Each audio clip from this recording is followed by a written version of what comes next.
미영 씨, 이 결혼만은 절대 안 됩니다. 어떻게 해서든 막아야 해요. 하지만 철민 씨, 수진이와 준호는 정말 사랑하는 사이예요. 우리 때문에 아이들을 이렇게 불행하게 만들 순 없어요. 사랑한다고요?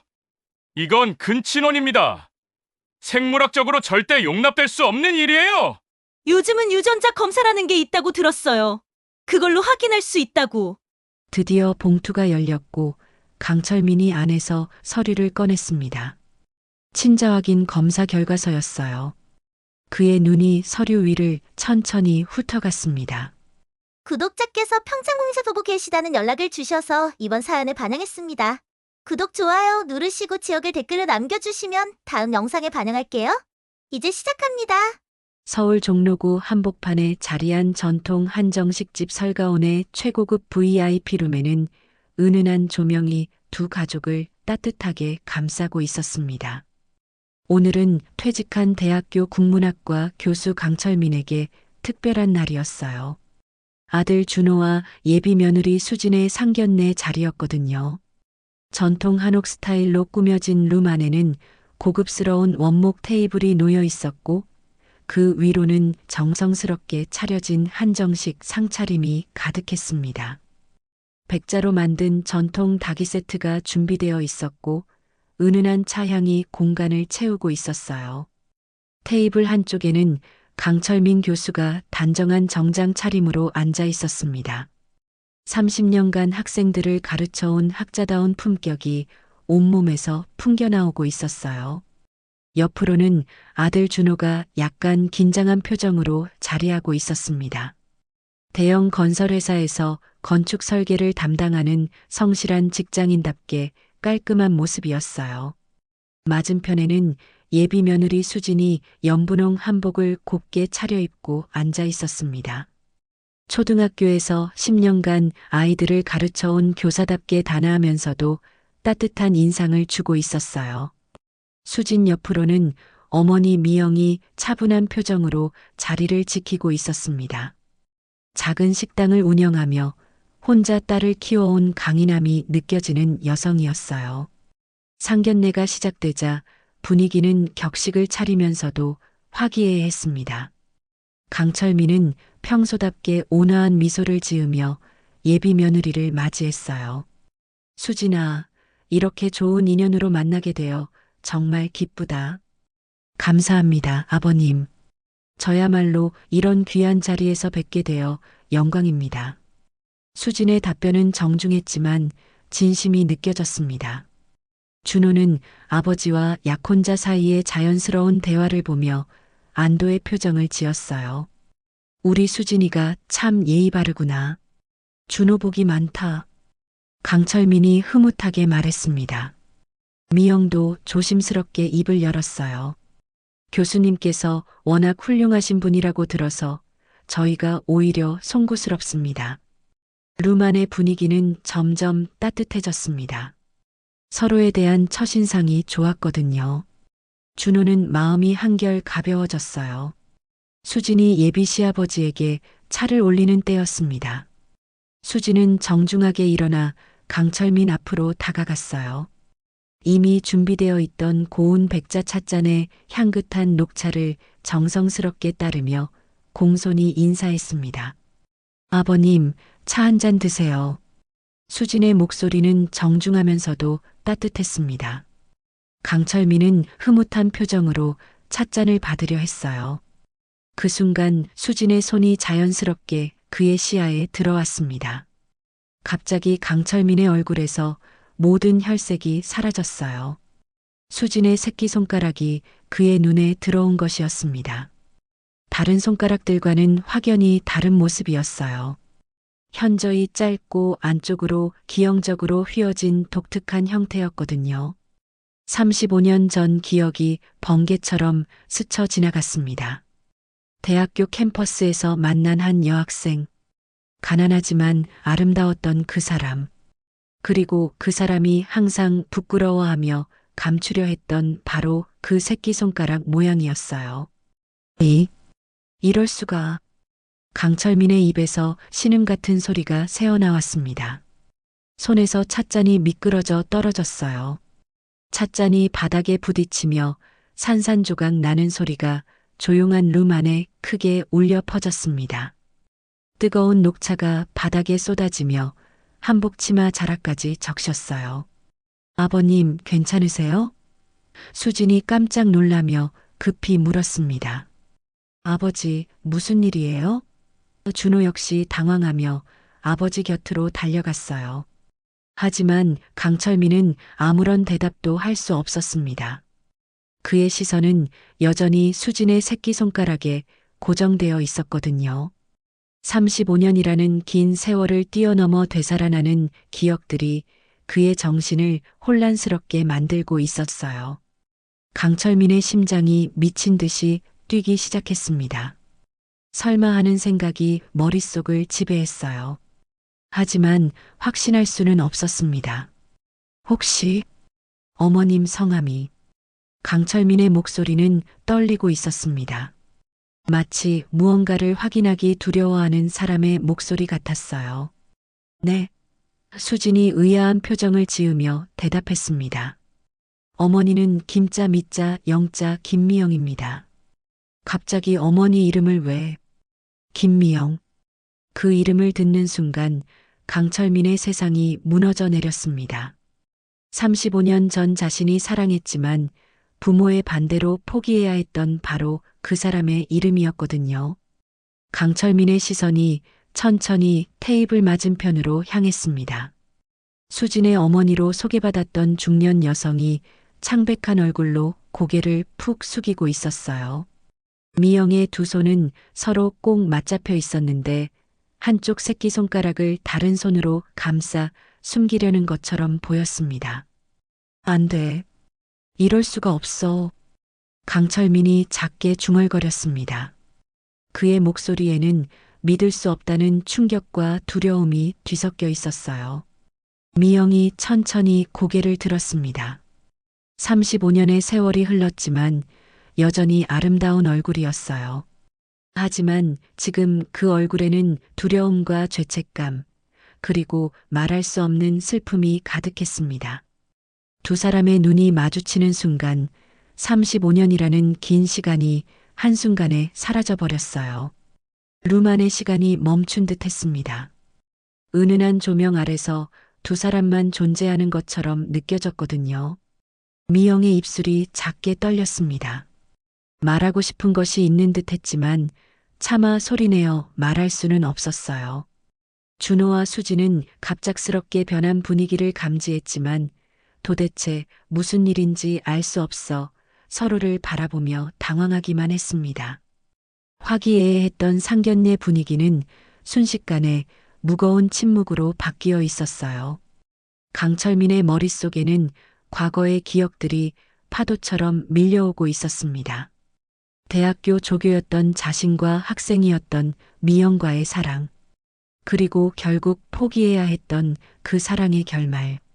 지금 그 사랑의 결실이 자신의 예비 며느리가 되어 앞에 앉아 있다는 충격적인 현실이었어요. 운명이란 때로는 이렇게 잔혹한 장난을 치는 법입니다.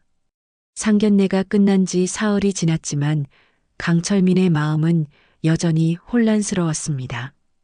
서울 평창동 한적한 주택가에 자리한 그의 2층 단독주택은 아침 햇살을 받으며 평온해 보였지만 집안의 분위기는 전혀 그렇지 않았어요. 강철민은 서재 창가에 서서 작은 정원을 바라보고 있었습니다. 30년간 대학에서 국문학을 가르치다 퇴직한 후 조용한 학자의 삶을 살아왔던 그였지만 지금은 그 어느 때보다 마음이 복잡했어요. 3년 전 아내를 암으로 잃고 홀로 지내던 중 아들의 결혼 소식에 기뻤던 마음이 이제는 두려움으로 바뀌어 있었습니다. 책으로 가득한 서재 한쪽에는 결혼 준비 관련 서류들이 정리되어 있었어요. 웨딩홀 계약서, 예단 목록, 하객 명단까지 모든 것이 순조롭게 진행되고 있는 듯 보였지만 강철민에게는 악몽 같은 현실이었습니다. 거실에서는 준호와 수진이 결혼식 준비 이야기를 나누고 있었어요. 두 사람의 목소리가 서재까지 들려왔습니다. 수진아, 아버지가 요즘 좀 이상하지 않니? 준호의 걱정스러운 목소리였어요. 나도 그렇게 느꼈어요. 상견례 때부터 뭔가 어색하셨는데 제가 실수를 했나 봐요. 수진의 목소리에는 상처받은 마음이 묻어 있었습니다. 상견례 이후 예비 시아버지의 태도가 확연히 달라졌거든요. 처음에는 따뜻하게 맞아주시던 분이 갑자기 어색해하고 피하려는 듯한 모습을 보이니까 당연히 걱정이 될 수밖에 없었어요. 강철민은 그 대화를 들으며 가슴이 미어졌습니다.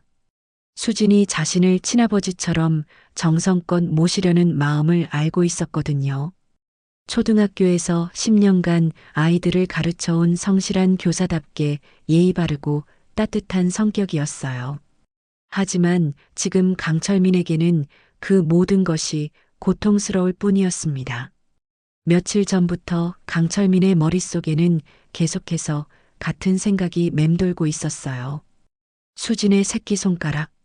35년 전 미영의 그것과 똑같은 모양. 그리고 김미영이라는 이름. 모든 것이 우연의 일치일 수도 있지만 강철민의 직감은 그렇지 않다고 말하고 있었습니다. 서재 책상 위에는 오래된 나무 상자 하나가 놓여 있었어요. 평소에는 책장 깊숙한 곳에 숨겨두었던 것이었습니다. 어젯밤 강철민은 결국 그 상자를 꺼내고 말았어요. 상자 안에는 35년 전의 기억들이 고스란히 담겨 있었습니다. 대학교 조교였던 자신과 국문학과 학생이었던 미영과의 사랑이 담긴 편지들과 오래된 사진들이 가득했어요. 젊은 미영이 캠퍼스에서 환하게 웃고 있는 사진, 그리고 자신의 새끼손가락을 부끄러워하며 감추려 하는 사진도 있었습니다. 강철민은 그 사진을 들여다보며 전율했어요. 미영의 새끼손가락과 며칠 전 본 수진의 손가락이 정확히 일치했거든요. 우연이라고 하기에는 너무나 같았습니다. 편지 중 하나를 펼쳐 읽어보니 마음이 더욱 아팠어요. 철민 오빠, 사람들이 제 손가락을 보고 흉하다고 할 때마다 마음이 아팠는데 오빠만은 예쁘다고 해주셔서 정말 고마웠어요. 오빠와 함께 있을 때만은 제가 부끄럽지 않았거든요. 강철민은 그때의 기억을 떠올렸습니다. 가난한 집안 출신의 미영과 조교였던 자신의 신분 차이, 부모들의 강력한 반대와 주변의 곱지 않은 시선들, 결국 부모가 정해준 같은 교수 집안의 여성과 결혼하기로 하면서 미영을 차갑게 밀어낸 과거였어요. 그때 미영이 마지막으로 한 말이 생각났습니다. 오빠, 저는 오빠만 있으면 다른 건 아무것도 필요 없어요. 제발 저를 버리지 말아주세요. 하지만 강철민은 현실을 선택했었어요. 안정적인 미래와 부모의 기대를 저버릴 수는 없었거든요. 강철민의 내면에는 35년간 쌓여온 죄책감이 자리하고 있었습니다. 미영을 버린 것에 대한 후회와 미안함이었어요. 하지만 그것보다 더 큰 두려움이 그를 엄습하고 있었습니다. 저 아이가 정말 미영 씨의 딸이라면, 그리고 만약 35년 전 그때 태어난 아이라면, 이건 너무 끔찍한 운명의 장난이다. 강철민의 머릿속에서는 끔찍한 가능성이 자꾸만 떠올랐어요. 만약 수진이 자신의 친딸이라면 아들 준호와의 결혼은 절대로 이루어져서는 안 되는 일이었거든요. 법적으로도 윤리적으로도 용납될 수 없는 일이었습니다. 거실에서 들리는 준호와 수진의 웃음소리가 강철민에게는 고통으로 다가왔어요. 두 사람이 결혼을 얼마나 기다리고 있는지 알고 있었거든요. 준호는 대형 건설회사에서 성실하게 일하는 직장인이었고 수진과 만난 후 더욱 밝아져 있었습니다. 하지만 강철민은 이 모든 것을 깨뜨려야 할지도 모른다는 생각에 괴로워했어요. 그렇다고 해서 진실을 확인하지 않고 넘어갈 수도 없는 상황이었습니다. 문득 서재 문을 두드리는 소리가 들렸어요. 아버님, 들어가도 될까요? 수진의 목소리였습니다. 강철민은 재빨리 사진들을 상자에 넣고 뚜껑을 덮었어요. 그래, 들어와라. 수진이 조심스럽게 문을 열고 들어왔습니다. 손에는 따뜻한 차 한 잔을 들고 있었어요. 아버님, 차 한 잔 드세요. 많이 피곤해 보이세요. 수진의 세심한 배려에 강철민은 마음이 더욱 무거워졌습니다. 이 아이가 정말 자신의 딸일지도 모른다는 생각 때문이었어요. 고맙다, 수진아. 강철민이 찻잔을 받으면서 수진의 손을 다시 보았습니다. 그 작고 휘어진 새끼손가락이 여전히 그의 마음을 흔들었어요. 수진은 강철민의 시선을 느꼈지만 무슨 뜻인지 알 수 없었습니다. 다만 예비 시아버지가 자신을 어색해한다는 것만 확실했어요. 아버님, 제가 뭔가 잘못한 게 있나요? 수진의 질문에 강철민은 말문이 막혔습니다. 어떻게 대답해야 할지 몰랐거든요.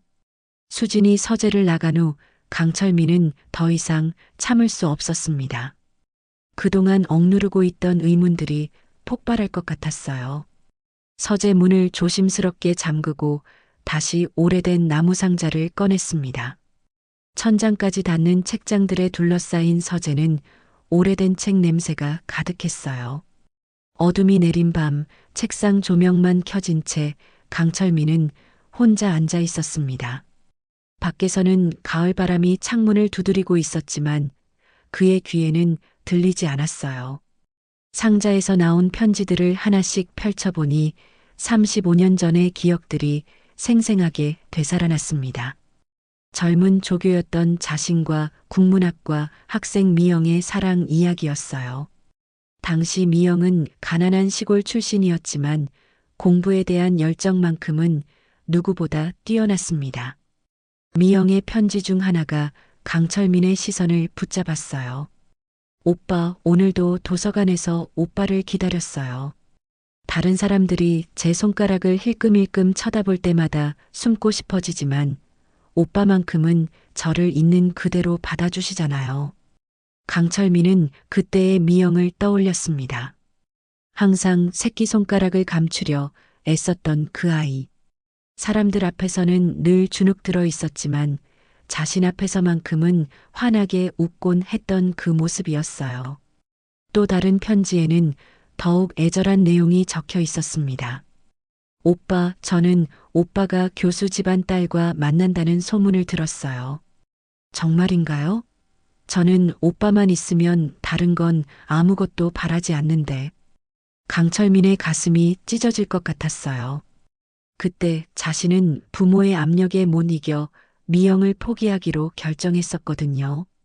조교라는 불안정한 신분으로는 미래가 불투명했고 부모들은 같은 교수 집안의 딸과 결혼하기를 강요했습니다. 마지막 편지는 더욱 가슴 아팠어요. 오빠, 마지막으로 한 번만 만나주세요. 오빠에게 꼭 전해드리고 싶은 이야기가 있어요. 제발 저를 피하지 말아주세요. 강철민은 그 편지를 받고도 만나주지 않았던 자신을 떠올렸습니다. 이미 다른 여자와 약혼한 상황에서 미영을 만날 용기가 없었어요. 그 후 미영은 대학을 그만두고 사라져버렸습니다. 이제 와서 생각해보니 미영이 마지막으로 전하고 싶었던 이야기가 무엇이었는지 궁금했습니다. 지금 걱정하고 있는 문제와 관련이 있을 수도 있다고 생각했어요. 강철민은 오래된 사진들을 하나씩 들여다보았어요. 캠퍼스에서 함께 찍은 사진들, 미영이 수줍게 웃고 있는 모습들이 담겨 있었습니다. 그 중에서도 미영이 자신의 새끼손가락을 다른 손으로 감싸고 있는 사진이 유독 눈에 띄었어요. 그 사진 속 미영의 새끼손가락과 며칠 전 본 수진의 손가락이 너무나 닮아 있었습니다. 단순한 우연이라고 하기에는 너무 정확히 일치했어요. 강철민의 머릿속에서는 끔찍한 계산이 이루어지고 있었습니다. 미영과 마지막으로 만났던 때가 35년 전 겨울이었어요. 그리고 수진이 35살이라고 했으니 출생 시기가 거의 일치했습니다. 문득 서재 밖에서 발자국 소리가 들렸어요. 강철민은 재빨리 사진들을 상자에 집어넣으려 했습니다. 아버님 계세요? 수진의 목소리였습니다. 결혼식 준비와 관련해서 상의할 일이 있다며 문을 두드리고 있었어요. 잠깐만 들어와라. 강철민은 서둘러 상자를 정리했지만 사진 한 장이 바닥에 떨어진 것을 미처 보지 못했습니다. 수진이 조심스럽게 문을 열고 들어왔어요. 아버님, 웨딩홀에서 연락이 와서요. 내일 최종 점검을 하러 가자고 하는데. 수진이 말하다가 갑자기 멈췄습니다.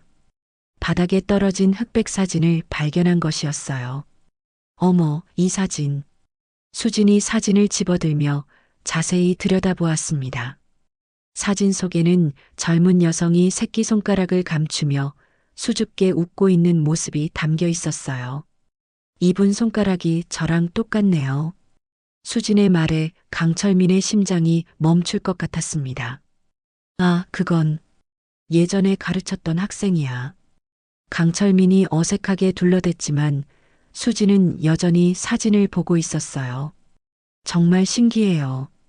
저처럼 새끼손가락이 짧으신 분을 처음 봐요. 어머니 말로는 유전이라고 하던데. 수진의 말에 강철민은 더욱 확신하게 되었습니다. 유전이라는 말이 모든 것을 설명해주고 있었어요. 그 사진 좀 줄래? 강철민이 떨리는 손으로 사진을 받았습니다. 아버님, 괜찮으세요? 얼굴이 안 좋아 보이시는데.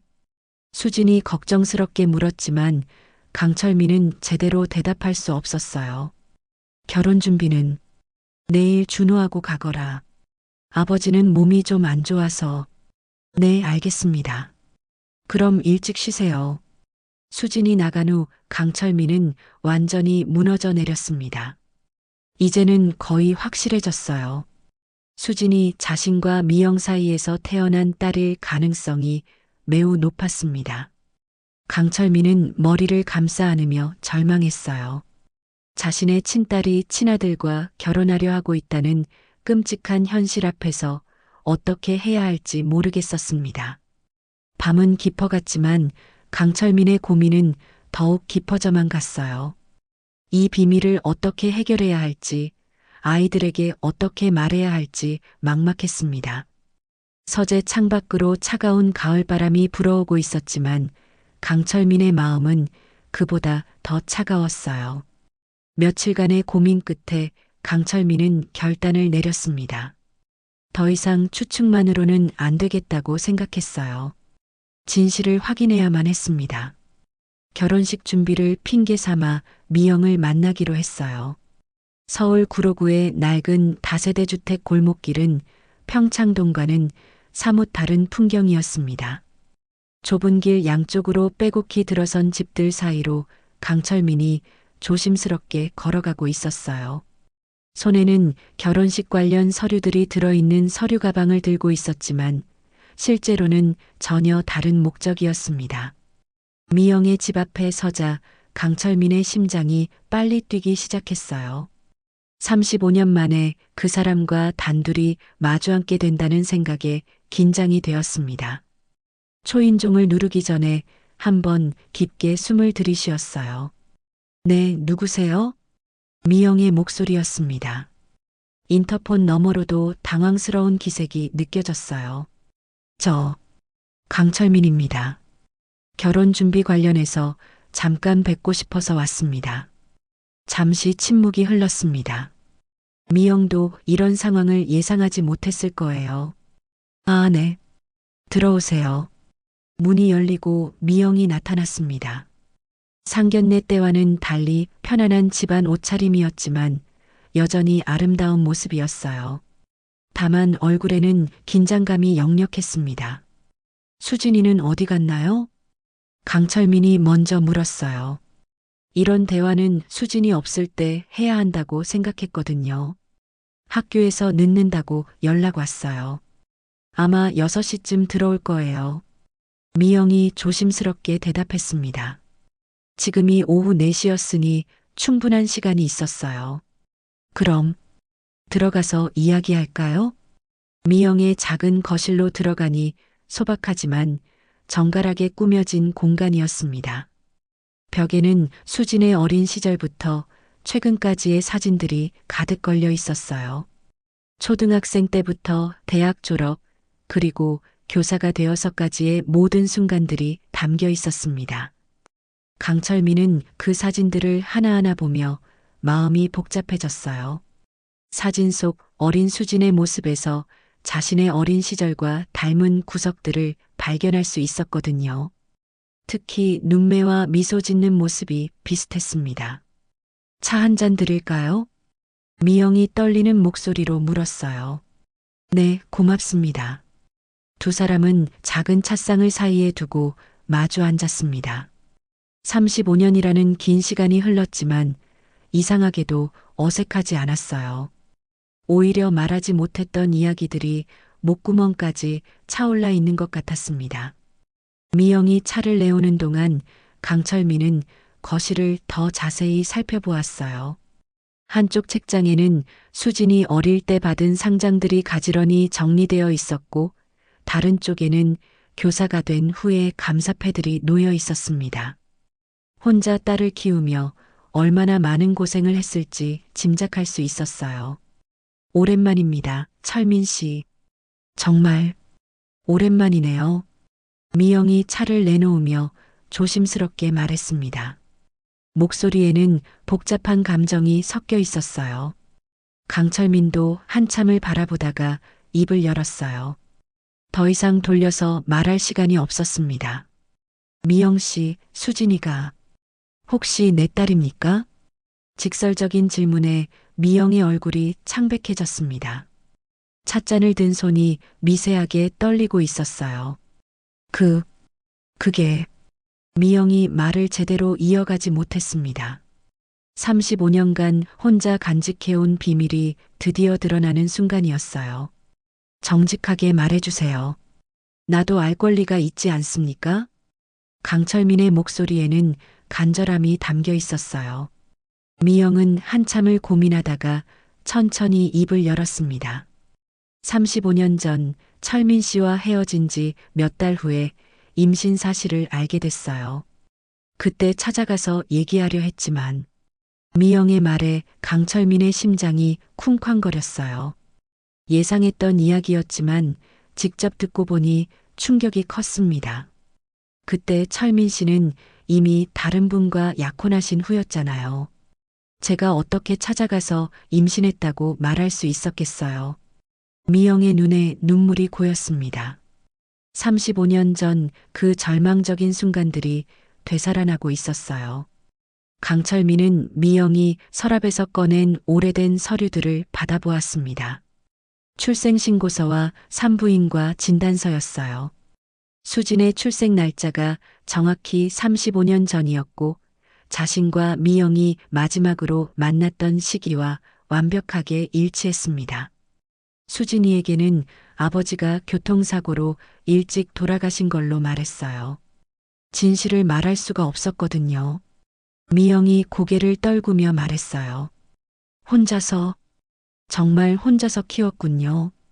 강철민의 목소리에는 죄책감이 가득했습니다. 힘들었지만 후회하지는 않아요. 수진이가 있어서 버틸 수 있었거든요. 미영의 말에 강철민은 더욱 가슴이 아팠어요. 자신이 모르는 사이에 이 여자가 혼자서 얼마나 많은 고생을 했을지 생각하니 견딜 수 없었습니다. 그런데 지금 그 아이가 내 아들과... 강철민이 말끝을 흐렸습니다. 현실이 너무 잔혹했어요. 철민 씨, 이건 정말 모르고 있었던 일이에요. 만약 알았다면... 미영도 말을 잇지 못했습니다. 두 사람 모두 이런 상황이 벌어질 거라고는 전혀 예상하지 못했었거든요. 강철민의 내면에서는 온갖 감정들이 충돌하고 있었습니다. 35년 만에 만난 딸에 대한 그리움, 미영에 대한 미안함, 그리고 이 모든 상황에 대한 절망감이 뒤섞여 있었어요. 거실벽의 시계가 5시를 가리키고 있었습니다. 수진이 곧 돌아올 시간이었어요. 미영과의 만남에서 돌아온 강철민은 며칠째 제대로 잠을 이루지 못했습니다. 평창동 집의 침실은 어둠에 잠겨 있었지만 창밖으로 스며드는 가로등 불빛만이 희미하게 방 안을 밝히고 있었어요. 강철민은 침대에 앉아 머리를 감싸주며 괴로워하고 있었습니다. 진실을 확인한 후 상황은 더욱 절망적이 되었어요. 수진이 정말 자신의 친딸일 가능성이 높아졌거든요. 그런데 그 아이가 자신의 아들 준호와 결혼하려 하고 있다니 이보다 더 잔혹한 운명의 장난이 또 있을까요?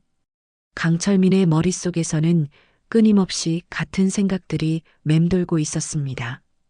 법적으로도 윤리적으로도 이 결혼은 절대 이루어져서는 안 되는 일이었어요. 하지만 어떻게 이 사실을 세상에 털어놓을 수 있을까요? 35년간 숨겨온 진실을 어떻게 아이들에게 말할 수 있단 말입니까? 결혼식이 한 달 후로 다가오고 있었습니다. 시간은 점점 촉박해져 가는데 해결책은 보이지 않았어요. 강철민은 매일 밤마다 이런 고민에 시달리며 지새우고 있었습니다. 다음 날 아침 거실에서는 준호와 수진이 결혼 준비 이야기를 나누고 있었어요. 웨딩드레스 최종 피팅 일정, 허니문 계획, 신혼집 인테리어까지 모든 것이 착착 진행되고 있었습니다. 두 사람의 얼굴에는 행복한 미소가 가득했어요. 하지만 강철민에게는 그 모든 것이 고통스러웠습니다. 아이들이 결혼을 얼마나 기다리고 있는지 알고 있었기 때문에 더욱 가슴이 아팠어요. 준호는 수진을 만난 후 한층 더 밝아져 있었고 수진 역시 행복에 겨워 있었습니다. 강철민은 며칠 전부터 수진을 대하는 것이 더욱 어려워졌어요. 그 아이를 볼 때마다 자신의 친딸이라는 생각에 마음이 복잡해졌거든요.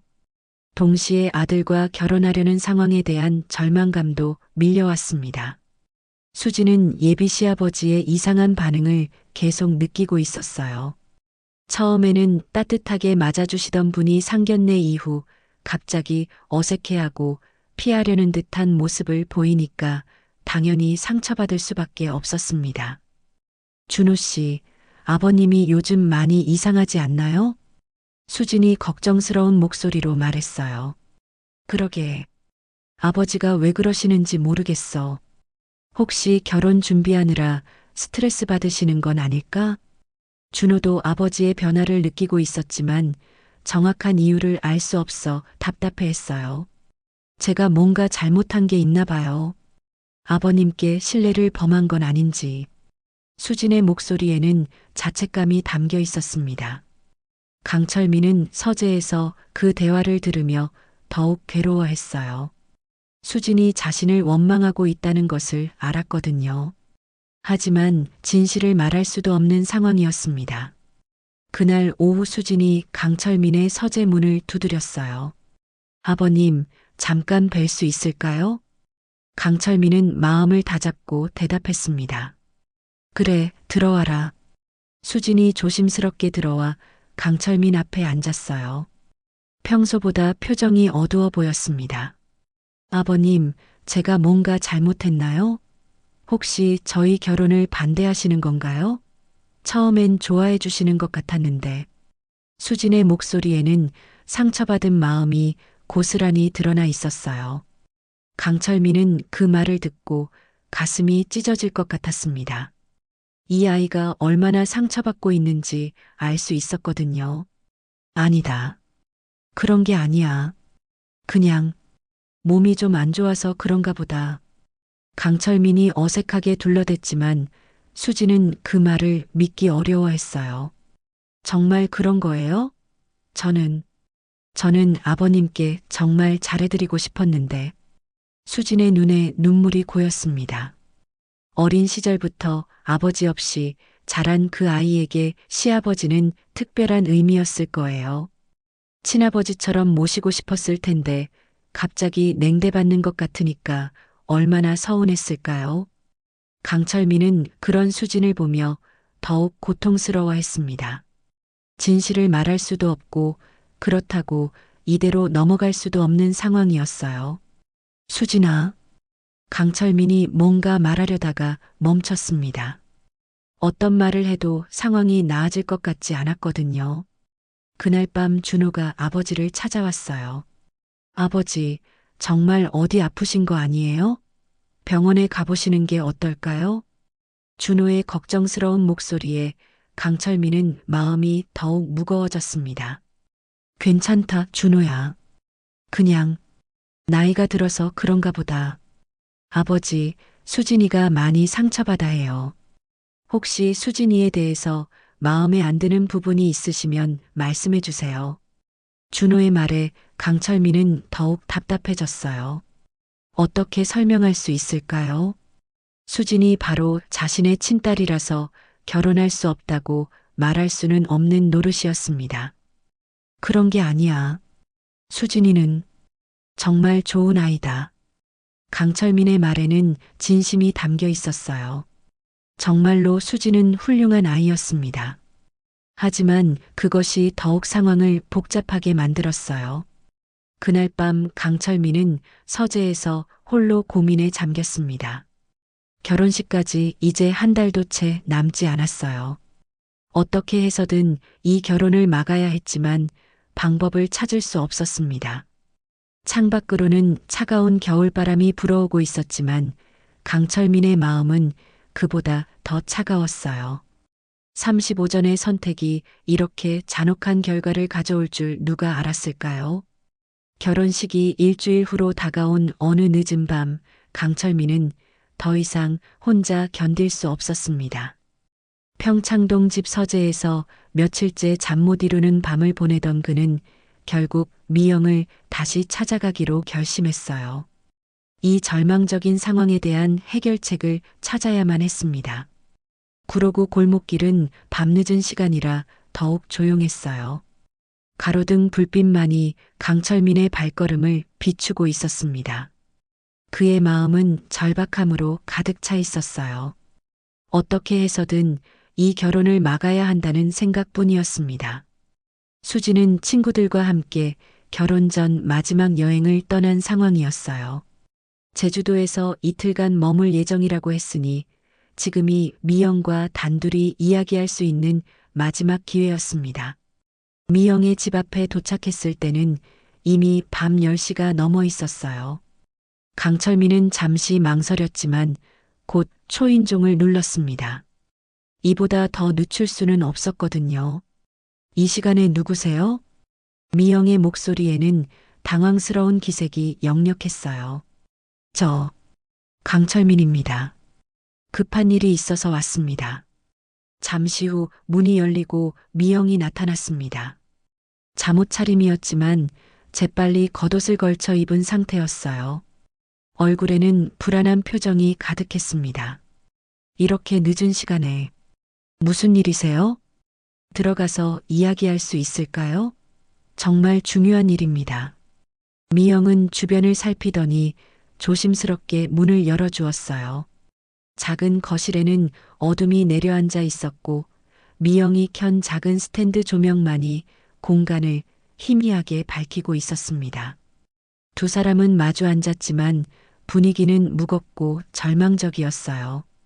강철민이 먼저 입을 열었습니다. 미영 씨, 이 결혼만은 절대 안 됩니다. 어떻게 해서든 막아야 해요. 그의 목소리에는 절박함이 가득했어요.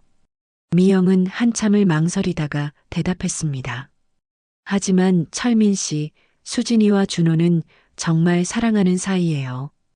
우리 때문에 아이들을 이렇게 불행하게 만들 순 없어요. 사랑한다고요? 이건 근친혼입니다. 생물학적으로 절대 용납될 수 없는 일이에요.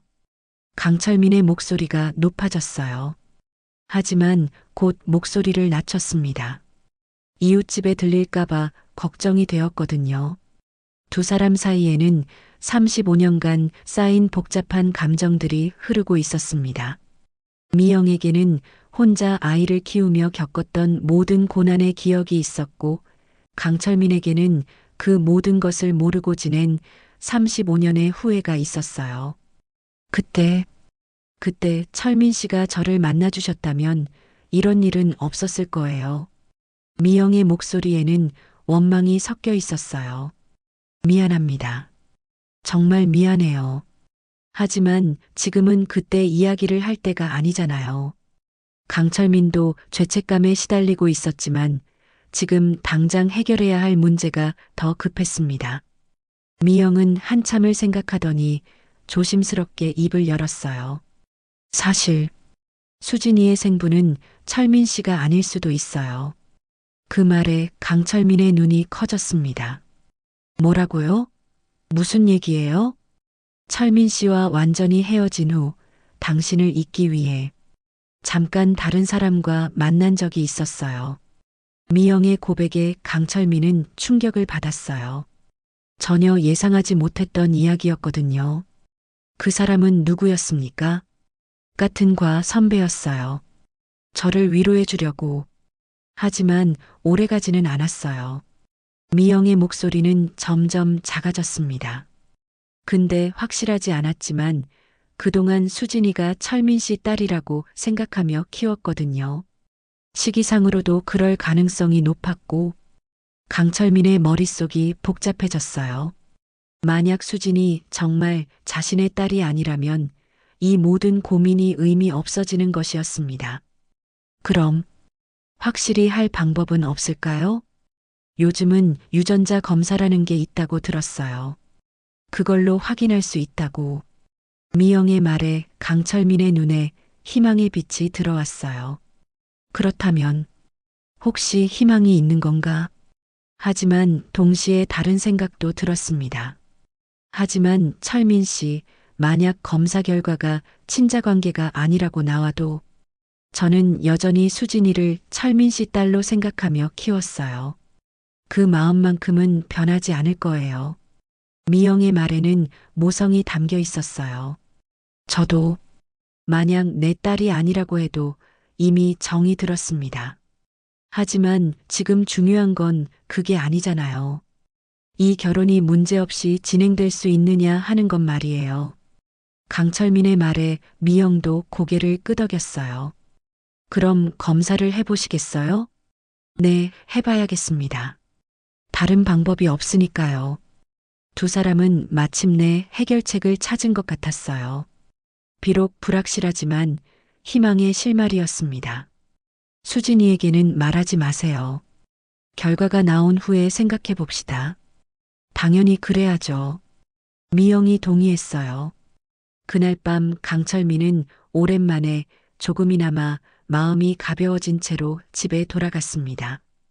여전히 불안했지만 적어도 해볼 수 있는 방법을 찾았다는 것만으로도 위안이 되었어요. 결혼식 3일 전 오후 강철민의 서재에는 긴장감이 가득했습니다. 책상 위에 놓인 하얀 봉투가 35년간 품고 살았던 모든 의문의 답을 담고 있었어요. 유전자 검사기관에서 보낸 친자 확인 검사 결과였습니다. 강철민은 미영에게 급히 연락을 했어요. 이 결과를 혼자 확인할 용기가 나지 않았거든요. 곧 도착할 거라는 미영을 기다리는 동안 그의 손은 계속 떨리고 있었습니다. 창밖으로는 평범한 오후의 햇살이 들어오고 있었지만 강철민에게는 인생이 바뀔 수도 있는 중요한 순간이었어요. 만약 검사 결과가 친자 관계라고 나온다면 어떻게 해야 할까요? 결혼식을 사흘 앞둔 상황에서 모든 것을 뒤엎어야 하는 건가요? 반대로 친자 관계가 아니라고 나온다면 지금까지의 모든 고민이 헛된 것이 되는 거겠죠. 하지만 그렇다고 해서 그동안에 쌓인 죄책감과 미안함이 사라지는 것은 아니었습니다. 서재 문을 두드리는 소리가 들렸어요. 철민 씨, 저 왔어요. 미영의 목소리였습니다. 강철민은 문을 열어주었어요.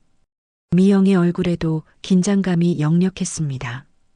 두 사람 모두 이 순간이 얼마나 중요한지 알고 있었거든요. 아직 열어보지 않으셨어요? 미영이 조심스럽게 물었어요. 당신과 함께 봐야 할 것 같아서 혼자서는 못하겠더군요. 강철민의 목소리에는 떨림이 있었어요.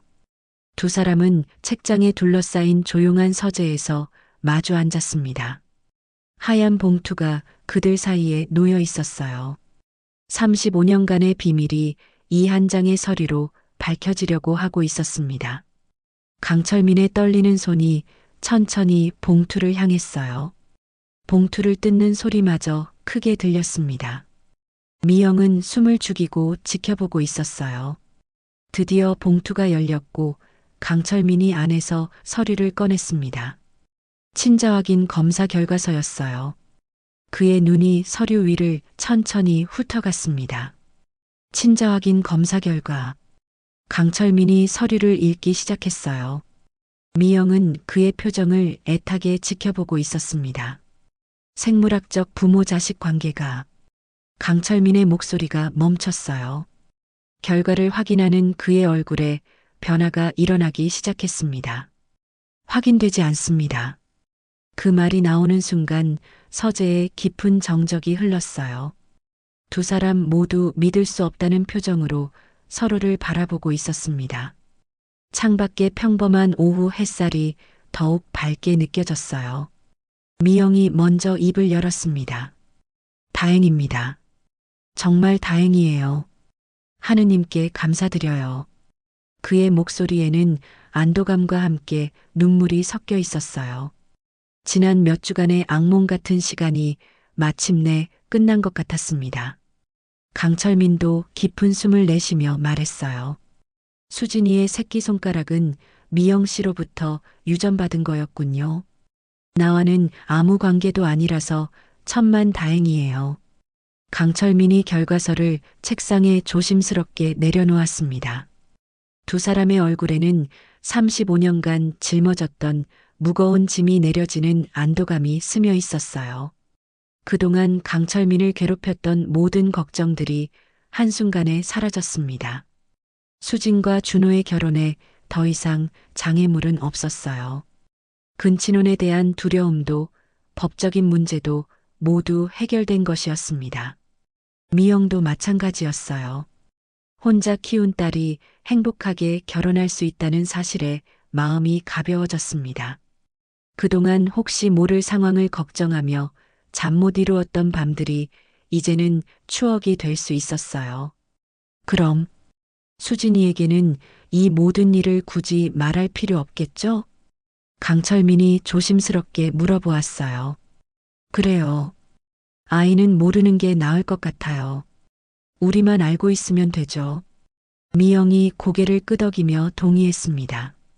두 사람은 이 비밀을 평생 간직하기로 했어요. 수진에게는 불필요한 혼란만 줄 뿐이었거든요. 그 아이는 행복한 신부가 되어야 했습니다. 강철민은 결과서를 서랍 깊숙이 넣으며 지난 기억들을 정리했어요. 미영과의 사랑, 그리고 그것을 포기해야 했던 아픈 선택들. 이제는 그 모든 것들을 추억으로 정리할 수 있을 것 같았습니다. 철민 씨, 그동안 정말 고생 많으셨어요. 미영이 진심을 담아 말했어요. 미영 씨야말로 혼자서 수진이를 이렇게 훌륭하게 키워주셔서 정말 고맙습니다. 강철민의 말에도 진심이 담겨 있었어요. 두 사람 사이에는 이제 원망이나 후회가 아닌 서로에 대한 이해와 감사의 마음이 흐르고 있었습니다. 그동안의 긴 시간을 거쳐 마침내 평화를 찾은 것 같았어요. 미영이 일어서며 작은 미소를 지었습니다. 오랜 세월 혼자 짊어졌던 비밀과 걱정이 마침내 해결된 것에 대한 깊은 안도감이 느껴졌어요. 이제 정말 마음 놓고 수진이 결혼식을 볼 수 있겠어요. 그렇습니다. 이제야 진심으로 축복해 줄 수 있겠네요. 강철민의 내면에서는 복잡했던 감정들이 정리되고 있었습니다.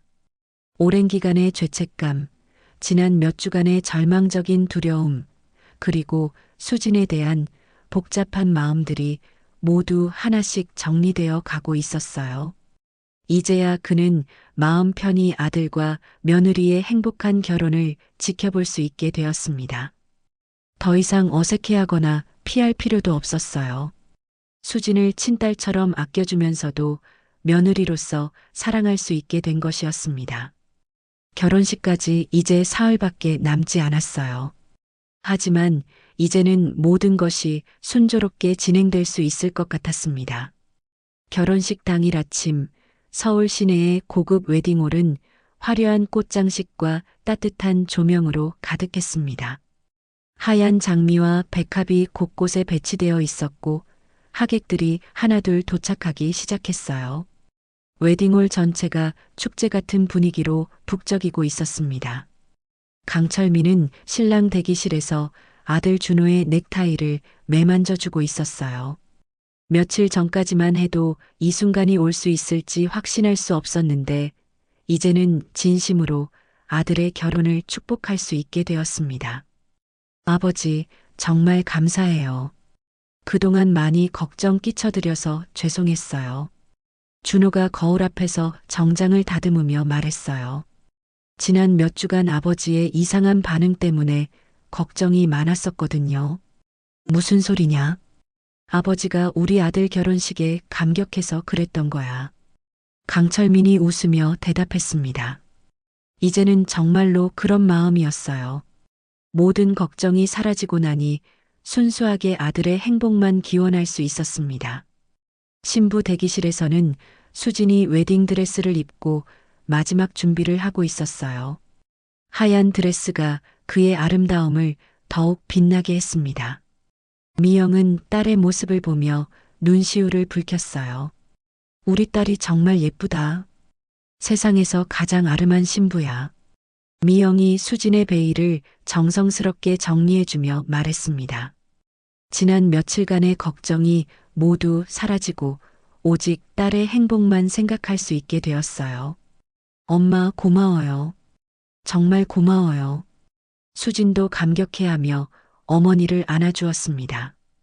결혼식이 시작되기 전 강철민과 미영은 복도에서 잠깐 마주쳤어요. 두 사람의 얼굴에는 평온함이 깃들어 있었습니다. 정말 다행이었어요. 미영이 조용히 말했어요. 그렇습니다. 이제 마음 편히 지켜볼 수 있겠네요. 강철민도 진심으로 대답했습니다. 드디어 결혼식이 시작되었어요. 웨딩 마치가 울려 퍼지는 가운데 수진이 앞쪽으로 걸어 나왔습니다. 하객들의 박수와 축복 속에서 수진은 천사처럼 아름다워 보였어요. 강철민은 그 모습을 보며 가슴이 벅차올랐습니다. 비록 자신의 친딸은 아니었지만 이미 마음속으로는 딸처럼 여기고 있었거든요. 더 이상 어색함이나 불편함은 없었어요. 준호가 수진의 손을 잡는 순간 강철민의 눈에 눈물이 맺혔습니다. 순수한 감동의 눈물이었어요.